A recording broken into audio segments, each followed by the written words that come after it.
Salam sejahtera bagi kita semua. Perkenalkan, nama saya Gracia Vivianita Puwung. Saya merupakan mahasiswi FEB jurusan akuntansi di Universitas Kristen Tridawacana. Selamat malam Pak Darmin dan teman-teman semua. Di sini saya akan membahas materi perkuliahan Service Learning dengan tema Mental Health yang diberi judul Mental Health Matters, Impact SFA atau School from Home.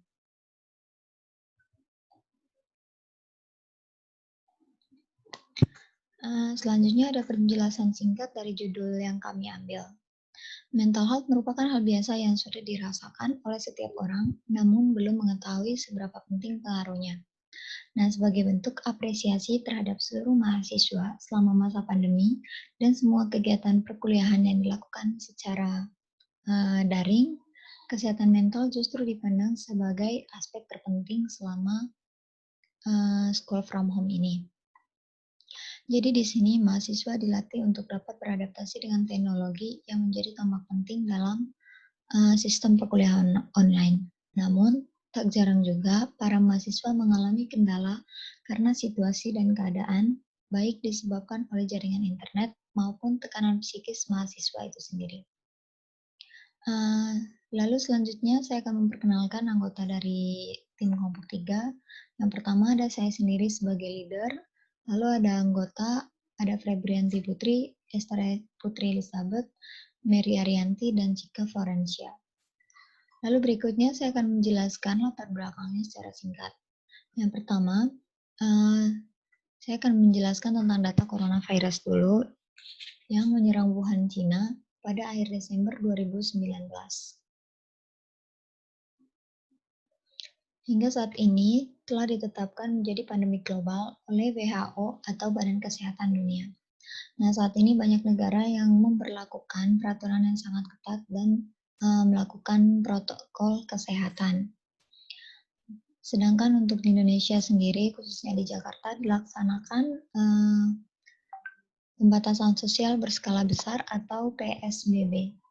Untuk angka kenaikan COVID-nya sendiri terus meningkat dan pada Selasa 20 Oktober 2020 tercatat yang terkonfirmasi kasus COVID-19 ini adalah sebanyak 365.240 jiwa. Dan Jakarta menduduki peringkat tertinggi provinsi terbanyak untuk kasus COVID ini. Lalu dampak dari PSBB sendiri ini mewajibkan seluruh kegiatan perkantoran, pendidikan, dan kegiatan lainnya yang bersifat berkerumun dialihfungsikan menjadi work from home dan school from home. Lalu para mahasiswa selama kuliah online ini mulai beradaptasi dengan penggunaan teknologi dan tentunya hal ini disambut pro dan kontra dari para mahasiswa itu sendiri. Akan tetapi metode perkuliahan secara online ini nyatanya memberikan masalah baru terhadap tingkat stres, kejiwaan, dan tidak dapat mengikuti perkuliahan dengan baik. Banyaknya tugas, jaringan, dan kuota, serta sarana lainnya yang tidak mendukung memberikan dampak buruk bagi mahasiswa. Sedangkan di sisi lain, tekanan juga terjadi dari lingkungan keluarga yang mungkin tidak memberikan ruang gerak bagi mahasiswa itu sendiri. Dan dalam webinar ini, kami selaku penyelenggara mengajak para mahasiswa untuk lebih peka terhadap masalah mentalnya dan bagaimana dampak kesehatan mental terhadap kelancaran proses kuliah daring. Menurut Center for Public Mental Health Fakultas Psikologi UGM, terdapat 7 penyebab gangguan kecemasan yang dialami mahasiswa di tengah pandemi virus corona. Yang pertama, penyakit psikis sebelum masa pandemi, penyakit fisik, ekonomi, fisik lingkungan, studi, belajar yang tidak memadai, serta tekanan psikis akibat konflik. Nah, sebagai wujud dan bentuk kepedulian dan juga sebagai sesama mahasiswa, kami selaku penyelenggara webinar ikut andil dalam mewujudkan proses perkuliahan online yang efektif. Menurut Direktorat Promosi Kesehatan dan Pemberdayaan Masyarakat, kesehatan mental yang baik adalah kondisi yang tenang dan tentram, serta memungkinkan kita untuk dapat melaksanakan kegiatan sehari-hari dengan baik.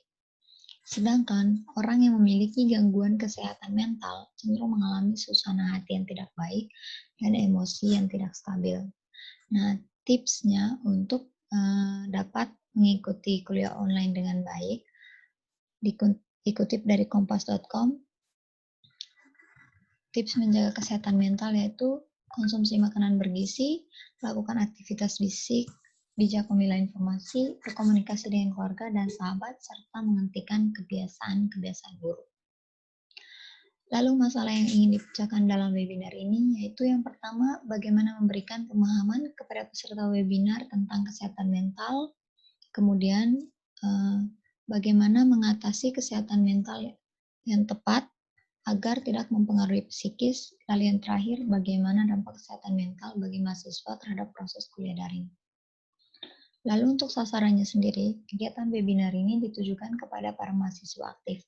Para peserta ini merupakan mahasiswa aktif di wilayah Jabodetabek. Sedangkan untuk pesertanya itu kami tidak membatasi. Kemudian manfaat dari kegiatan webinar ini yaitu yang pertama memberikan pemahaman dasar kepada mahasiswa mengenai pentingnya kesehatan mental. Kemudian mengetahui dampak proses kuliah daring terhadap kesehatan mental, membantu mengatasi gangguan mental akibat kuliah daring, dan yang terakhir mengetahui cara menjaga kesehatan mental selama proses kuliah daring. Untuk keluaran programnya sendiri, melalui webinar ini, diharapkan para mahasiswa mampu menjaga kesehatan mentalnya dan meningkatkan nilai di bidang akademik. Para mahasiswa juga harus mampu menghadapi dilema kuliah daring serta melakukan banyak aktivitas untuk meningkatkan produktivitas mereka. Nah, di sini pembicara nanti akan menjelaskan betapa pentingnya masalah kesehatan mental karena sangat berpengaruh dalam diri para mahasiswa itu sendiri. Untuk metode pengerjaannya sendiri, yang pertama sekali itu pelaksanaan menentukan tema dan permasalahan yang akan dijadikan topik webinar. Kemudian menentukan target atau peserta yang menjadi tujuan utama, lalu mencari calon pembicara sesuai dengan tema yang diangkat dan membahas tema yang akan diangkat. Menentukan waktu dan tanggal pelaksanaan, kemudian mengajukan surat permohonan izin webinar dan meminta ID Zoom ke pihak terkait kampus Ukreda. Kemudian, penyelenggara akan menyusun rundown yang menjadi patokan dalam melakukan webinar. Kemudian, webinar ini akan dilaksanakan sesuai dengan tanggal dan waktu yang telah ditetapkan, serta pelaksanaan sesuai dengan rundown itu yang telah dibahas bersama anggota kelompok. Kemudian, mengevaluasi secara menyeluruh hasil webinar. Lalu yang terakhir adalah laporan akhir dari keseluruhan webinar. Kemudian rencana pengerjaannya itu untuk minggu pertamanya penentuan tema, webinar, dan klasifikasi calon peserta. Lalu minggu kedua menghubungi calon pembicara dan menentukan waktu dan tanggal pelaksanaan. Minggu ketiga izin pelaksanaan pengajuan dan permintaan ID Zoom. Minggu keempat pelaksanaan webinar dan evaluasi hasil webinar. Dan yang minggu kelima melakukan laporan akhir. Untuk tanggung jawab dari masing-masing tim, yang pertama saya sendiri sebagai leader, di sini saya akan menyusun proposal, mencari tema, menentukan judul, dan menjadi moderator webinar.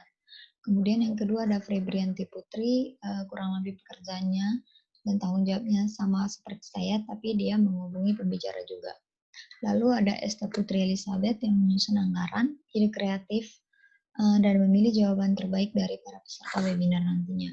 Kemudian ada Mary Arianti dan Cika Florencia yang tugasnya itu sama-sama membuat PPT, menyusun rundown webinar, share screen, dan dokumentasi. Sekian presentasi dari kelompok 3 dan saya sebagai leader pamit dan undur diri.